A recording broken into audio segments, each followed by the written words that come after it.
Kaç son? Namlular var. 1200 миңден берем өлчөөнү тең. Намлолор бар 800ден берем экен. Бул жерлерден дагы көп нерсе алдык эле көзүм могул сантехник могул раковиналар, смесителдер дагы бир топ эле баягындай расход болот экен. Дагы жакшы, Кудайга шүгүр, бизге момундай бүт смесителдер, кухнянын эмелери, момундай раковиналар, андан сырткары душтун эмелери бүт баардыгы келип калып жакшы болуптур. Калган нерселерди мына ушул жерлерден алып атабызбы? Бизге 1, 2, 3 раковина алдык. Азыр ал боюнча дагы көргөзөбүз. Үйдө сантехник комплексте иштеп атат. Бүгүн толук ысык суу, муздак сууларды чыгарам деп аракет кылып атат. Ал боюнча азыр дагы толук көргөзөбүз. Мен кече күнү 15 000 сомдук аристондорду алдым дебедим беле. Мына азыр ошол аристонго дагы жетпей, дагы бир аристон алып атабыз. Сыртка очок жака бир аристон, бир смеситель жетпей калды. Андан сырткары дагы майда чүйдө траник ошол нерселерин алып атабыз. Дагы экинчи этажга кошо 2 кухонный мебель дагы алдык. Алардын баардыгын комплексте бөлүшөбүз.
Ассаламу алейкум, урматтуу мекендештер, урматтуу бир туугандар.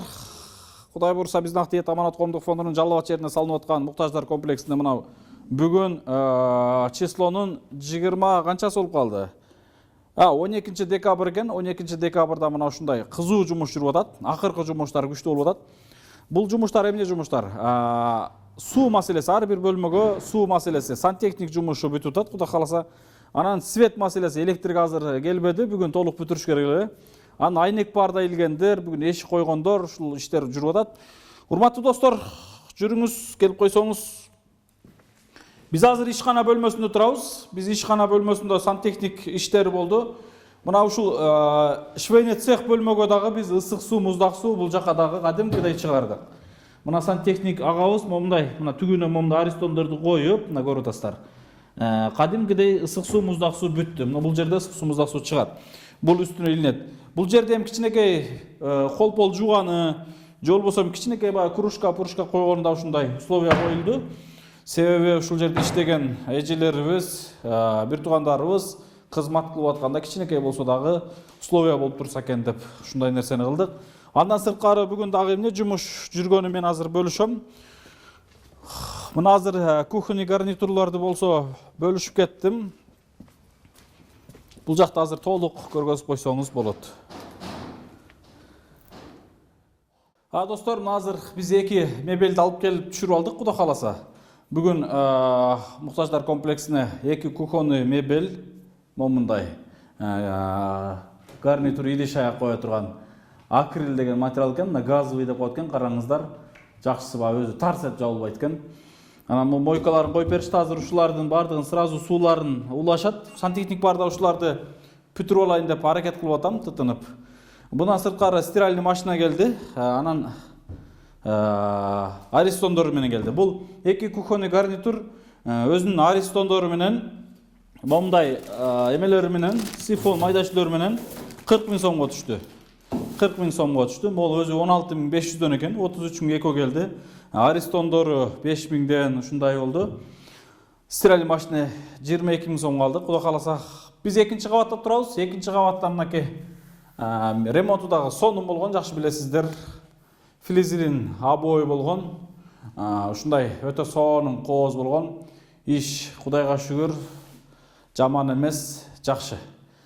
Эл бар экен, журт бар экен, ушунча иштер бүтүп кетти. Андан сырткары мынакей занавескалары дагы бул жерде болуп атат. Занавескалары мен жогоруда айтып өткөн занавеска маселелери дагы болуп жакындап калды. Мынакей достор, туугандар, мына ушундай азыр эки жаңы келген кухонный мебелдин астына аристондорду коюп, ысык суу, муздак суу маселесин азыр бүтүрүп беришет буйруса. Андан сырткары бүгүн ванналарда жумуш болду. Очокканаларда мен бардыгын көргөзөм. Биринчи ваннадан көргөзөйүн, жүрүңүз. Мынакей биздин ушул муктаждар комплексиндеги кичинекей баня бөлмөсү. Мына бүгүн раковиналар коюлуп, кадимкидей смеситель ысык суу, муздак суу чыгат. Андан сырткары жакыныраак келип көргөзүп койсоңуз болот. Теплый пол мына ушул менен ысыйт, мына топка. Топка ушу менен ысыйт, мына насос сууну айландырып берип, ушул эки бөлмө кадимкидей ысык турат. Бул жака деген ваннага сууну ысытып берүүчү мына аристондор кызмат кылат. Кече мен жогоруда айтып өткөн Дасторкон магазининин жетекчиси агабыз мына ушул стиральный машинага себепкер боло алды иншалла. 22 000 сомго алынды ушул стиральный машина. Кече агабыз 20 000 сом аманатын берген. Кече айтпадым эле, бүгүн ачык айтып коеюн. 2 000 сом кошуп, мына ушул стиральный машина алынды. Азыр бул кадимкидей монтажы толугу менен бүттү. Бул жакта дагы көргөзүп койсок болот. Бул жак кадимкидей ушу муктаждар жуунат. Бул жерде ушундай өздөрүнүн тазалыгын сактап турат дегендей. Мына ушундай ушул иштер азыр сонун болуп бүтүп атат негизгиси. Караңыздар кооздугун, керемет, Стиральный машинада караңыздар, стиральный машина ушул жерде кызмат кылат. Мына жерде чаканараак кийимдерин кое турган место болду. Эми бул баняны кээ бириңиздер ойлоп атсаңыздар чоңураак болсо жакшы болот эле деп. Место тар болду. Местага ушунча 6 сот жерге 8 үй бүлөнү батыруу ушунчалык баяндай болду. Чындыгында батырыш кыйын болду, тар болду, баардыгын көрүп аттыңыздар. Андан сырткары азыр биздин сантехник агаларыбыз дагы эмне иш кылып атканын мен азыр көргөзөм. Мына бул жерге дагы ысык суу, муздак суу ушу банянын ичиндеги аристондон ушул жака ысык суу, муздак суу чыгып берип кызмат кылат. Даже жада калса мынакей жүрүңүз. Очоккананын бөлмөсүнө дагы кадимкидей нол аристон коюлат. Мына бул аристон коюлат азыр. Бүгүн биз ушул аристондорду алып келдик очоккананын ичине. Мынакей азыр смесительдерди коюп коюптур. Ушул жерден ысык суу, муздак суу чыгып, общий идиш аяктарын ушул жерде жууйт негизгиси. Анан бизде бул жерге кудук коюлган. Кудуктун насостору подвалга камтылган. Мына ушул жерден кадимкидей ичине 2 насос салынган. Бир насос үйлөрдүн ичине баардыгына кызмат кылат. Бир насос болсо мына крантка кызмат кылат. Кичинерээк насос ал. Ушул жерде качан суу керек болгондо, бул жерге автомат коюлат, автоматты көтөргөндө суу чыгат. Бул көчөдөн келген жанагы кранттын немеси. Азыр сууну мен нарактан общийден өчүрүп койгом. Мына ушундай электрик иштери болсо, мына билесиздер, ар бир семьялардын үйүнүн алдына жана ар бир банялардын, очокканалардын алдына отдельно момундай автоматтар коюлган. Андан сырткары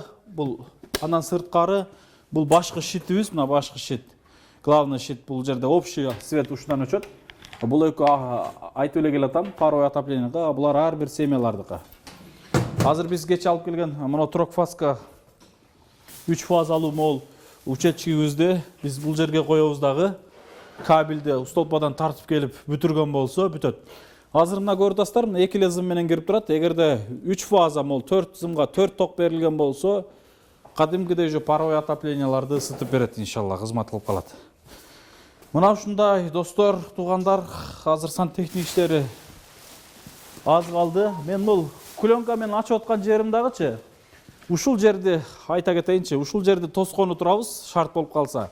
Балким бандай демөөрчү болом деген инсандар болгон болсо, тосуп, ичин закрытый ашкана кылайлы деп атабыз. Бардык семьялар ушул жерден тамак ашын кылышат. Бардыгы тамак ашын кылат, ол жерге эшик коюлат. Мына ушундай. Азыр бизден сантехник агабыз аябай бандай катуу талап коюлат. Кирип тартпа ушундай депчи. Урматтуу достор, урматтуу мекендештер, 91 жаштагы бетон гаражда жашап аткан Раджап чоң атабызды көп инсандар алып келбейсиңер бертерек деген сөздөрүн айтып атышат. Алып келебиз иншалла. Бардыгы Кудайдын буйругу менен. Аллах Таала качан пешениңе сен мынол күнү жаралдың, мынол күнү жаралгандан кеткениңе чейин мынол иштерди кыласың деп пешениңе жазып койсо, ошонуңа жараша иш болот экен. Анын бардыгына мен аракет кылып бардыгыбыз эле рисковать этесиң, бирок Кудайдын буйругу экен. Мен атайлаган жокмун. Азыр сантехник жумуштары бүтүп атат. Азыр бүтүп атат. Мына суу чыга элек, суу чыга элек. Эми мейли суу чыкпаса койсун, бирок паровой отопление жылуулук жок. Жылуулук жок. Трокфазга 3 фазалуу ток бүткөн болгондо биз ушул жылуулук маселесине киришет элек. Чоң атабыз мына ушул жерде жашайт. Азыр сантехник иштери бүтүп атат акыркылары. Мына чекеге килемдерин түрүп алып иш болуп атат. Телевизорлору, дивандары, килемдери, идиш-аяк бардыгы чечилген. Болгону үйдү жылытуу маселеси азыр мени ойлондуруп атат.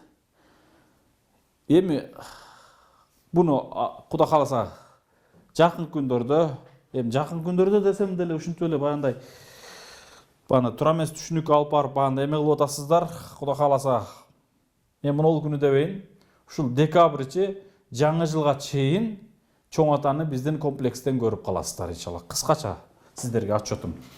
Урматтуу достор, биздин мынакей караңыздар, жакын келип көргөзөлчү. Мынакей чоң атанын бөлмөсүндөгү санузел бөлмөсү. Мынакей кадимки унитаздын жанында турган, дара тушата турган атайын коюлду. Чоң атабыз дайым намазда бет колун жууй турган раковиналар коюлду. Бул жака өзүн жууй турган душовойлор коюлду. Идишин иле турган ондай вешалкалар коюлду. Аристондор, кыскасы айтканда бардык условиясы мына мындай заманбап бүттү. Бардыгы бүттү. Бул жака дагы мынакей туалетный бумага иле тургандарына чейин. Кыскасы чоң атанын мына бөлмөлөрү бүт бар уже даяр болду. Нарагында уже кыскасы бардыгы сонун болуп бүттү иншалла, бүттү. Ана мунун үстүндөгү күзгү бөлмөсү коюлду экен, ушунусу коюлуп калса эле. Мынакей чоң атабыздын комнатасы өзүнчө эле бир сонун болду. Дача сыяктуу болду. Алла ыраазы болсун, ушул чоң атабыздын үйлүү болушуна себепкер болгон инсандар баарыңыздардан Аллах Таалам эки дүйнө ыраазы болсун. Занавеска шторалары мынакей тагылып, Бишкектен алдырганбыз чоң атанын бөлмөсүн атайын. Баягы мен азыр 65 000 сомдук занавескага кирбейт, булар Бишкектен отдельно алынган булар. Калган чекелер бүтөлектер мен үтүктөткөнү жөнөткөм, үтүктөтүп алып, анан коебуз иншалла. Мына ушундай достор.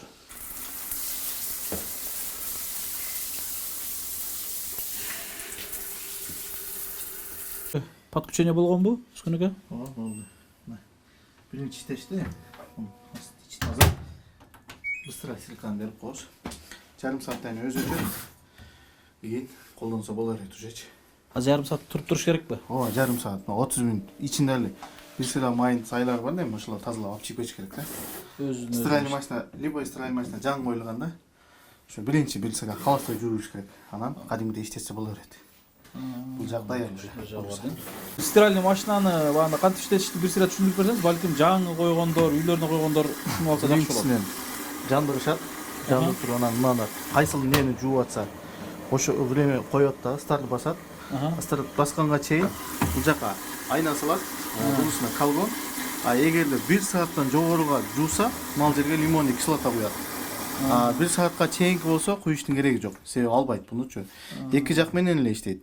1 сааттан жогору болсо, үчүнчүсүнө суу заправка болот. Иштетүү жолдоручу баа ток маселеси, башка маселеси 200дөн 220га чейин болуш керек. Эгерде 180 болсо иштебей калат. Айныкса ушул LG фирма токту мындай норма болсо жакшы иштейт. Эгерде слабый болсо иштебейт. Ток слабый болсо да иштебейби? Жок, ток слабый болсо иштебейт, такыр иштебей калат. Насос суунун напору слабый болсочу? Суунун напору бир давление болуш керек. Эч жок дегенде стиральный машина бир давление болуш керек. Анан ошондо гана иштейт автомат машиналар. Биздики азыр канча давление бар? Биздики азыр 3,5. Токтоо сууда, Сууда 3,5 давление бар. Анан азыр могул Аристон могул эме. Стиральный машина кандай бул? Сиз дайым коюп жүрөсүз. LG дейт бул кандай эмеси? LG жакшы машина, 5 шум. Моторлор дагы мындай иштеши жакшы. 10 жыл гарантия деп берет. Жакшы эмне боло элек. Жакшысы, эң жакшысы LG да. Мен бырлык айтып элем LG-ни. Түшүнүктүү. Кыжалат кылып аткан, сарсана кылып аткан. Бул жерден сууну берип алабыз, мынакей. Эң башкы сууну ушул жерден ачылат экен, кетти уже мына. Бердик, буюрса.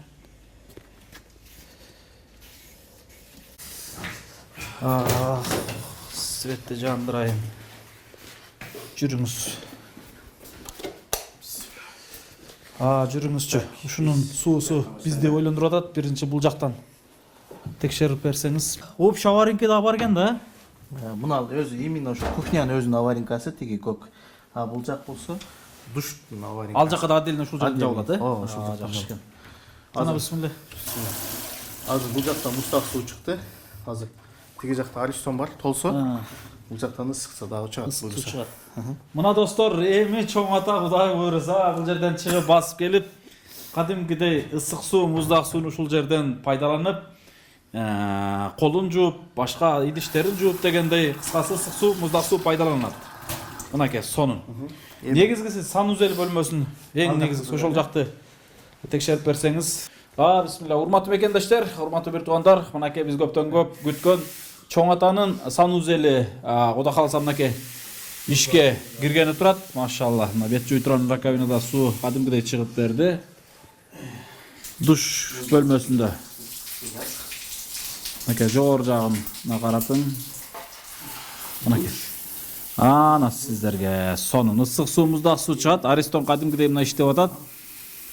Чоң ата Кудай кааласа ушул жерде сонун жашап калат экен да буйруса иншалла. Бул жагы мынакей эмеси, унитазы. Мынакей сонун. Бул жактан Дааратканасы. Мынакей. Машалла, даарат ушада турган мынакей. Ушул эмеси сонун болуп бүттү. Өскөнөгө бул жердин иштери сонун болуптур. Кудай кааласа азыр Аристон менен суу ысыганда кадимкидей бул жерден ысык суу, муздак суу чыкканда да кухняга бара берет да? Буюрса бул жерден полный ысык сууну колдонсо болот. Кухнядан да колдонсо боло берет. Бардык жерде. Душта дагы, бул раковинада да. Даараткан жерде дагы бардыгында ысык суу, буюрса кухняда дагы бардыгында. Ушул санузел кандай бүттү? Сонун бүттү. Сонунбу? Өтө сонун бүттү. Мисалы көп жерлерде ушундай үйлөрдү кыласыз го, негизи эле ушундай эле болобу же кандай болот? Эми кээ бирки жерлерде мындай жакшы болот да? болбойт. Бул сонун болду. Туалет, даарат алгыч, раковина, суусу, ысык суу, муздак суу бар, бардык жери. Өтө сонун, заманбап. Сонун условиясы бар, Условиясы сонун. Мынакей достор, туугандар, эми чоң ата маза кылат. Мына ушул жерге секен басып келет, туалетин кылат, бетин жууйт, кааласа душка түшөт күндө. Бул жер чаканыраак бөлмөсү, анан бул жерден чыгып алып, кайрадан секен мынакей басып келет дагы, диванга жайгашат. Телевизорду жандырып, Кыргызстанда болуп аткан маалыматтарды көрүп, анан сиздерге дубасын берип отура берет мынакей. Бул жакта да кадимдей эле суу чыктыбы? Бул жактан ысык суу. Бул жактан муздак суу чыкты. Мынакей. Сонун. Сааттан кийин ысып калат Аристон. Иштенсе боло берет.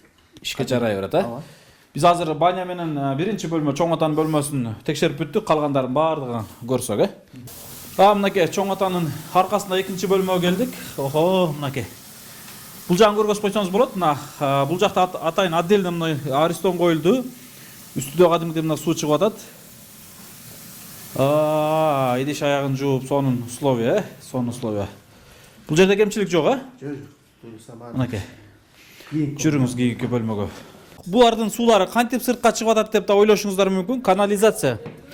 Ушул менен суунун бардыгы паска ылдыйга түшөт. Мына ушундай достор. Канаттан чыгат дейм. Бисмилля. Канаке. Так, бул Бул жакка Суу чыккан жок, а? жок. Баары жакшы. Мынакей. Түктөн суу чыккан жок, а? Жок, жакшы. Мынакей биздин урматтуу мекендештер, 3-чү бөлмө өтө кооз бөлмөлөрдүн бири. Эми бөлмөлөрдүн бардыгы биринен бири өтөт. Негизгиси мебелди да караңыздар. Бул кухонный гарнитур дагы өзүнчө башкача, мындай акрилден жасалган, обоюга цвети чак келген. Суу дагы чыгып берди иншалла мынакей.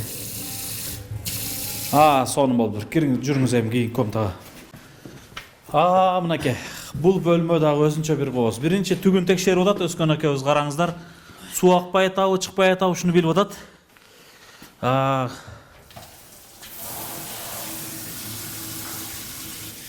Суу кадимдей чыгып атат уже, Мынакей. Достор, бул бөлмө дагы өзүнчө бир чындыгында багандай башкача кооздукта чыкты. Дизайнер чындыгында сонун мебелдерди, обойлорду, люстраларды, жада калса айнек пардаларга чейин өзгөчө чыкты чындыгындачы. Мына ушундай. Өскөн ака. Мынакей азыр 5-чи бөлмөгө кирдик биз. Иншалла. Охо, кандай? Жакшыбы?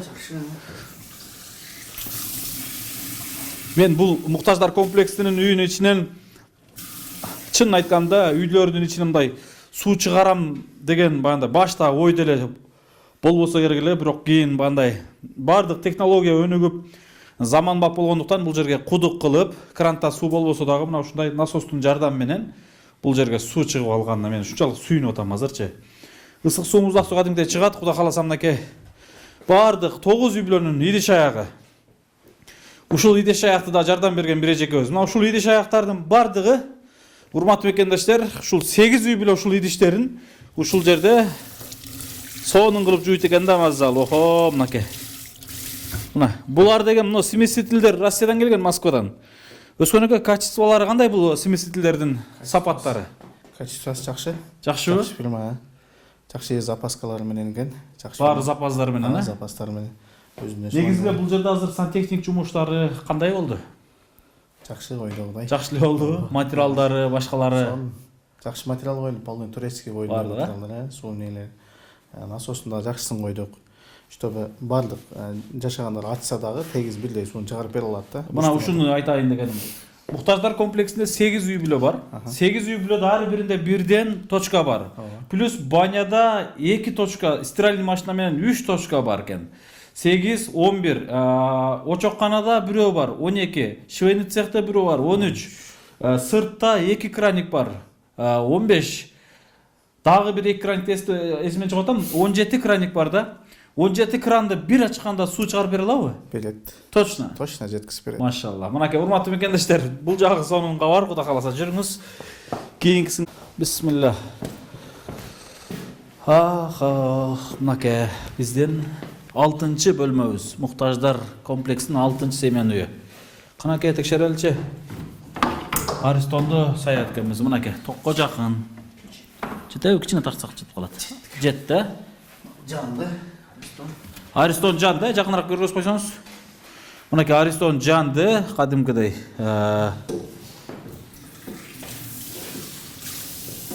Ана. Мына керемет. Сонунбу? Сиз ойлогондой эле болдубу? Мен ойлогондой баары жакшы. Минустары жок. Жок, минустары жок. Буйруса, биринчи семьянын, биринчи этаждын биз акыркы бөлмөнү текшерип атабыз. 6 семьянын бөлмөсүн текшердик. Негизгиси 2-чи этажга суу кандай да берди, ушуну текшерели, жүрүңүздөр. Муктаждар комплекси деп, бул комплексте биз инициатива көтөрүп, демилге көтөрүп баштагандан бери Кыргызстанда муктаждар комплекси өнүгө баштады, көбөйө баштады буйруса. Мынакей достор, азыр биз 2-чи кабаттын 7-чи үй бүлөнүн үйүнө кирип турабыз. Мынакей азыр бунун астына ар бир семьялардын астына ушундай эмелер коюлган. Аристондор, мынакей суу чыкты 2-чи кабатта. Машалла. Мынакей аварийлер коюлган бул жерге, Өскөнүгө. Бул ар биринде өзүнчө астында аваринкасы бар. Ар бир бөлмөдө. Эгерде бул бузулса, бул жерден жабып коет. башка семьялар иштете берет суну. Кадимгидей эле. Кадимгидей. Жаап койсо токтойт. Оңдоп туруп кайрадан ачып алып дальше иштете берет. Ар ким өз өзүнчө, бири-бирине тиешеси жок. Сулар отдельный, аварийкасы да отдельный. Мынакей. Ушунчалык сүйүнүп атам. Экинчи кабатта кадимкидей мынакей суу бул билесиздер жакшы өмүр булагы. Суу чыгып турса адамдын өмүрү токтобойт иншалла. Мынакей урматтуу достор, муктаждар комплексинин акыркы семьянын үйүнө кирдик. 8-чи үй бүлөгө кирдик. Ого, мынакей керемет. Бул жакта да кадимкидей аварийный бар. Ысык суу, муздак суу бул жерден да кадимкидей чыгат. Кээ бир жерлерде 2 үй бүлөгө 1 Аристон кызмат кылып берет, кээ бир үй бүлөлөргө отдельно коюлган. Азыр кадимкидей эле чыгып атат өскөнөгө. Текшерип коелучу. Ого, мынакей. Могу өзүнчө банда 2 эмеде турат экен, мындай да болуп калат экен. Мынакей. Сонун, бардыгы сонун, эми жүрүңүздөр. Акыркы ишкананы көргөз бериңиз, жүрүңүз. Мекендештер, урматтуу бир туугандар, муктаждар комплексинде муктаждар үчүн жумуш орду да камтылган. Ушул муктаждарга жөн гана балыкты кармат берип койбостон, кайырмакты колуна карматалы. Ошол балыкты, ошол кайырмак менен кармап, өздөрүнүн тирлигин өздөрү өткөрсө экен деп мына ушундай условия түзүлгөн. Тагыраак айтканда биз мол турган жерде комплекстин ишкана бөлмөсүндө 6 швейный цех, 6 банда тигүү машинасы коюлганга места бар. Мынакей ар бир точкалар турат. 1, 2, мен жанында турат 3, 4, 5, 6. Анан бул комплекстин ушул ишкана бөлмөсүнө да атайын ысык суу, муздак суу чыгардык. Өскөн өзүңүз көргөзүп берсеңиз. Мынакей өзү чакан, ушундай. Мынакей. Керемет. Сонун. Аристон кадимкидей. Канча литрлик Аристон? 10 литрlik Ariston. 10 литр, Ооба. Ушул 10 литр Аристон менен канча литр суу чыгарып бере алат эми? Чабыштырганда 20 литр. Чабыштырганда 20 литр. Кээ бир жерде 40 градуста ылдыйраак болсо 30 литрге чейин чабыштырса болот, ооба. Бемуралындай болот экен да. Естес болот. Анан бул тез ысытып берет. Мисалы үчүн түгөдү 5-10 мүнөт эле сразу кайра ысыйт да. Свет өчүп калса кандай болот? Свет өчүп калса, Аристон өзү термос болгон үчүн 12 саат кармайт. Булар кичинекей. А эгерде 50 литр, 80 литр болсо 24 саат кармап, 1 сутка кармап берет. А булар кичинекей үчүн тез болот да, 12 саатка жетет. А чоңдору 1 сутка чейин кармайт. Бардыгы чыкты боюнча Бул муктаждар комплексинин 8 үй бүлө, баняны текшердик 9, 10-чусу мынакей азыр ишкана бөлмөсүнөн дагы кадимкидей 2-чи кабаттан болгондо дагы суу чыгып атат мынакей. Керемет, сонун өскөн ака сизден Алла разы болсун. Чындыгында Кудай бурса сонун биз үчүн жаңылык болду, кабар болду. Бунун үстүнө мына чакандын ондай идиш кое турган местасы бар мунун үстүнө. Буну койгондон кийин чаканыраак ушул жерде ишчилер ысык суу, муздак суу үчүн иштетишет, кызмат кылат. Анан эң негизгиси сырттагы эмебиз калды. Ошол жерди текшерип коелу, жүрүңүз. Урматтуу достор, урматтуу мекендештер, кеңси мен ушуну бир өзүм ачып көрөйүнчү кандай болот экен. Бул жер муктаждар комплексинин ушул чакан эмесинде суу чыгып турат. Могул жерде чакан баанда жашылдандыруу үчүн крант койгонбуз. Бисмилла. Ого, мынакей. Мына керемет, урматтуу мекендештер, урматтуу бир туугандар, напорду караңыздар. Напор укмуш, сонун. Бул крант дагы толук бүтө элек. Биз могу кранттын могул жерлерине өзүнүн баанда эмеселерин коебуз. Мунун өзүнүн кармата турган эмелери коюлат. Бул сыртка атайын ушундай пластмассый койдум дейт, себеби тоңсо дагы жарылбайт деп ушундай койгон экен. Анан бул жакта дагы урматтуу мекендештер, бул жерде фонтан үчүн суу келген эле бир мындай кран чыгарып койгонбуз. Азыр заглушкада турат. Биз фонтанды толук бүткөндөн кийин сууну баягындай заготовка кылып берип турат. Кыскасын айтканда, муктаждар комплексинин бардык жеринде ысык суу, муздак суу Кудай буйрса чыкты. Асын айтканда, ушул муктаждар комплексинин бардык бөлмөлөрүндө кадимкидей ысык суу, муздак суу чыгып, кызматты аткара баштады. Көйгөйлүү маселелердин бири чечилди. Суу маселеси чечилди. Эми свет маселеси бар. Өскөн ака келсеңиз. Өскөн ака мынакей азыр кадимки туман каптап, туман жаап, бүгүн 12 декабрь кечки саат 19:07. 7ден 7 өтүптүр. Өткөндө дагы түнкү саат 12-лерге чейин ушул сантехник жумуштарын аткарып, жарымы калып кеткен.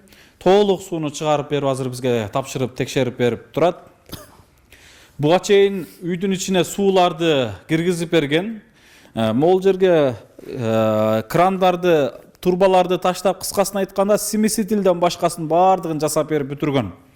Ошонун баардык буга чейин кызмат акысы 16.500 сом аманат болгон, 16.500 сом болгон кызмат акысы. А бул жерде 4-5-6 бала иштеген, 4-5 бала иштеген. Ошолордун 2 күн кечки кызмат акысы мына ушундай болгон. Анан ошондо убада берген, медермен үйдүн ичинде ар бир смесителдериңи, аристондоруңду, бүт душевой маселелерин, теплый полдорун, кыскасы ошол стиральный машинага чейин баардыгын мен кийинкисин акысыз кылып берем деген. Мына убадасына туруп, караңгылап, түндөп, күндөп келип бүтүрүп берди. Өскөн аке, сизге расылыгыз чындыгында сөз менен айтып жеткиргиз, чексиз. Эми колуңузда өнөрүңүз төгүлүп турат экен, бирок ушул өнөрүңүздү муктаждар үчүн пайдаланып атканыңыз бул чоң үлгү. Ар бир адамдын колунан келип турган жумушун бирлөр менен бөлүшсө, башкалар менен бөлүшсө, айрыкча муктаждар үчүн акысыз Алланын ыраазычылыгын табам деп кылган болсо, бул Кудайды сүйгөндүк болуш керек, Кудай дагы ошол инсанды сүйгөндүк болуш керек. Сизге мен чындыгында чоң рахматымды айтам. Эфирден дайым качып эме кылчу элеңиз, мына бүгүн өзүңүз тапшырбасаңыз болбойт деп мажбурлап турам. Сизге Кудайым ишиңизге береке берсин. Рахмат. Үй бүлөңүзгө тынччылык, аманчылык берсин. Мына күндөп, түндөп, сууктап деле ушул жерде кызмат кылып бердиңиз. Бунун үзүрүн Кудайым акыреттик жашоодо дагы, бул жашоодо дагы берет. Бергендиги ушул аман эсен жүргөндүгүбүз. Кудайым буйруса ишиңизге дайым ийгиликтер боло берсин. Жалпы жааматка терең ыраазычылык билдирем. Чоң рахмат айтам. Айрыкча ушул келгенде чоң атанын дуалары, ушул жердеги майыптардын, муктаждардын дуалары сиздерге түздөн түз тийген болсун иншалла. Эки ооз сөз менен элибиз менен бөлүшүп кетсеңиз жакшы болот. Жалал Абадтагы сантехниктердин арасындагы чындыгында баягы тажрыйбалуу, белгилүү сантехниктердин бири экен деп мен эсептедим. Себеби ар бир ишин майын чыгарып, аягына чыгарып, сонун кылып тургандыгы чындыгында бизге жакты. Эгерде мен дагы бир нерсени айтып кетким келип турат. Жалал Абадта ар бир үйлөрдө стиральный машина бар, аристондор бар, ысык суу, муздак суулар бар, кечеги сууктарда жарылып калган маселелер болгон. Бул кишинин телефону тынбайт экен, элдин баардыгы чала берет экен. Дагы да тындырбагыла демекчимин. Мен сиз ушул кишинин баандай жумуштарын сиздер дагы пайдаланып калыңыздар демекчимин. Иши Кудайга шүгүр жакшы экен. Эки ооз сөз менен бөлүшүп кетсеңиз жакшы болот. Биринчиден кыргыз элим ар дайым ден соолукта болсун. Иштерине ийгилик. Медер сага дагы ден соолук. Канча элдин ыраазычылыгы үчүн ушул нерсени куруп атасың. Ар дайым тынч бол. Үй бүлөң менен бактылуу бол. Ата энеңдин сыйын көрүп жүрө бер, элдин сыйын көрүп жүрө бер. Анан дагы бир бул жерде мен эле эмес, мен үйрөткөн Айбек деген агабыз бар. Бүгүн келип бул жерде бир күн жардам берди. Ага чоң рахмат. Азыр бул жерде Эламан деген иним иштеп атат. Ага дагы чоң рахмат. Өзүм иним Өмүрбек ал дагы бул жерде келип кызмат кылган. Агам Бекмамат, Элсу деген балдар иш кылды эле ушул жерде. Бардыгына терең ыраазычылык билдирем. Элиме дагы, силерге дагы. Эми Алланын жолунда ушулар себеп болуп, айттым эле балдарды кийинкисин кылып берели десек, макул деген балдардын баары келди эле. Эми кээ-биркилердин айрым иштери бар экен, келе албады. Аллага шүгүр. Иним келди. Айбек акабыз келди эле. Ошолорго чоң рахмат. Биздин ишибиз боюнча бөлүшүп кеттиңизчи. Ишибизди мына көрүп жүрөбүз, интернеттен, телефон булактарынан башкалардан. Ооба, туура эле интернеттерден көрүп атабыз ар дайым. Абдан сонун. Bundan дагы колдон келишинче элдер менен бөлүшүп калганга жакшы болсо. Мен оюм да. Эми кандай десеңер билбейм го. Сөзгө бир аз жогоракмын. Ачык эле. Чоң рахмат. Анан дагы маселе чоң атанын көпчүлүктүн сунуш суроосу чоң атаны эртерээк алып келгиле, бирок чоң атанын үйүндө суусу, свети бүтпөй аткан, бирок бүгүн суусун сиз бүтүрүп берип турасыз үйүнө киргизипчи. Туура эле. Ушул чоң атанын үйүнө суу киргениңизге кандай, же болбосо элдин сунуштарын көрүп алып, мына ушул нерсени бүтүргөнүңүзгө кандай эмеде болуп турасыз? Эми кандай десем, ачыгын айтсам азыр баш сүрүлүп атам, мындай сууну берип не кылганыма. Себеби муктаждар комплекси Жалал Абадта биринчи жолу курулуп атат. Менин билишим боюнча. Кыргызстанда биринчи жолу алга чыгылган. Кыргызстан болсо, эмне билем.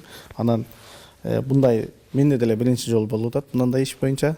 Анан айныкса сүрүм болуп атат эми. Бул эл көрүп турат бул нерсени. Ошон үчүн жакшы эле болуп атат. Кандай десем эми.